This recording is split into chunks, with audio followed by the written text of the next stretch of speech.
Alright, so every now and then I come across a bit of filmmaking so baffling that it just gets stuck in my craw for days. Like, the editing for Suicide Squad did that. And earlier this week I rewatched Rent for the first time in a decade, and whoo boy, do I have a thing for you.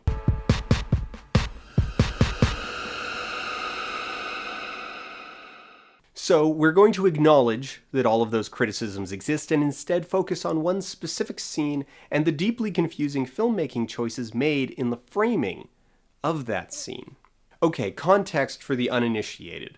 Rent is a 1996 musical set in 1989/1990 New York against a backdrop of urban decay and the rampaging HIV crisis. In 2005, the stage musical was adapted for screen with Chris Columbus, yes, the Home Alone guy, directing. The story follows an ensemble of characters, most of whom are HIV positive, through a pivotal year in their lives. In the scene that we're concerned about, Mimi, a 19-year-old stripper and heroin addict, played here by Rosario Dawson, has just gotten off work and is looking to party, so she heads upstairs to the apartment of Roger, a mid-20s unemployed musician and HIV-positive recovering heroin addict. Oh, also, Roger is still recovering from the death of his girlfriend, who killed herself when she found out she was HIV positive, so he's got a bit of damage that he's working through. Mimi comes in, ready to bone, and pulls out her heroin. Roger doesn't take this well, tells her to get out, they back and forth, he kicks her out, and then we get to the resolution of the scene and just...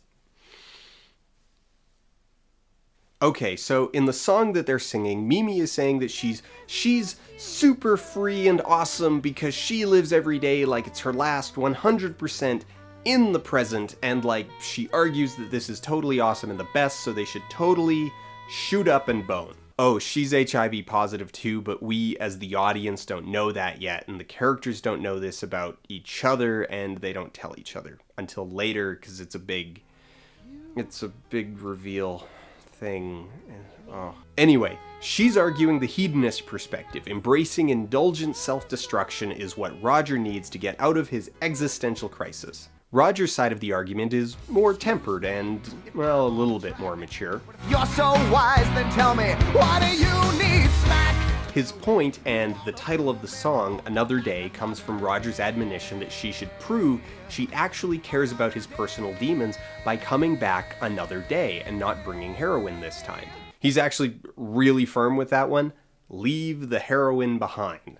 I keep mentioning the heroin because I don't want you to forget it. It's a pretty pivotal element to the conversation and to Roger's whole motivation, since, you know, he can pretty much draw a direct line between his former heroin use and his dead girlfriend, and really almost everything that's awful about his life. Also, I don't want you to forget it because the movie immediately forgets that these characters are talking about heroin. The setup for the song's finale is that Roger has kicked Mimi out, she's gone down to the street, so immediately we're setting up symbolic levels. Roger is in a position of power, a position of perspective, literally the higher ground, while Mimi is literally standing in the gutter. So far we're fine. It's a little blunt, but whatever. But then here's where it goes weird. Everything else about the blocking, the lighting, the framing, all of it biases in favor of Mimi. Roger is in shadows and darkness, and the bars of the fence are like a cage. It's very Student's Guide to Symbolism. Meanwhile, Mimi is bathed in angelic light, and the rest of Roger's friends all walk in down at street level and join Mimi in imploring Roger to give up his perspective and just live like he's about to die. All four of them repeating the line, "No day but today," over and over, "No day but today, no day but today." Oh sure, Roger has a higher ground, but look how sad and lonely and conflicted he is up there. Come on, Roger, climb on down here to the gutter, join your friends who are totally right and correct and the ones you, audience, should be cheering for. Empathize with Mimi. Roger is clearly the unreasonable one in this conversation. Oh, poor Mimi, did mean old Roger not want to do heroin with you? Shame on him for not coping with his trauma on a timetable that was convenient for you. What's the message here supposed to be? Okay, so I get that there's this undercurrent of trying to get Roger to open up a little bit, find some human contact, but the framing of that is still really important. Mimi isn't trying to coax Roger into going for a walk in the rain, she wants him to shoot heroin and have sex with her. intent isn't the only thing that matters. It's kind of important how you ask. And the thing is that the visual dimension is so powerful that it will basically overwhelm any other consideration. The show doesn't just present a philosophical argument between living for the day and living for tomorrow, and then leave it to the audience to sort out if they agree with Mimi or Roger. The show makes a judgment. The show picks a side, and that side is pretty unambiguously Mimi's side. Roger is given the higher ground, but he's also, as mentioned already, caged by the fence and framed in relative darkness, or at the very least shadows, lit with a reverse key. The chosen angle is also rather severe.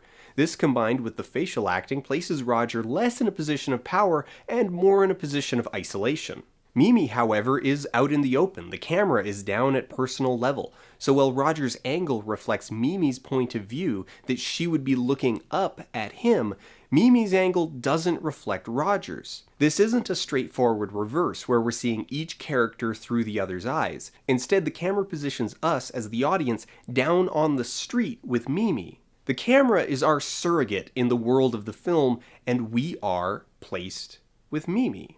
To finalize this, at the end of the song, at the end of the argument, we ended the scene with Angel comforting Mimi. That is the consequence that we're shown. We get to see the emotional fallout of this argument from Mimi's perspective.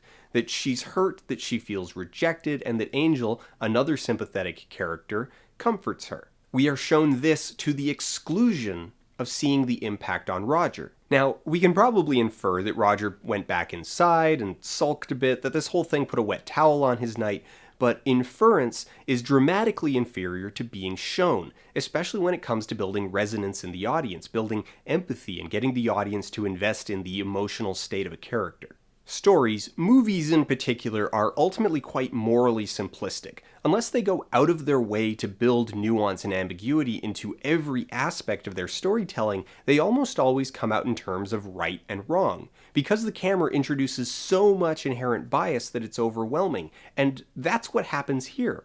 The film is telling us that Mimi is right and Roger is wrong.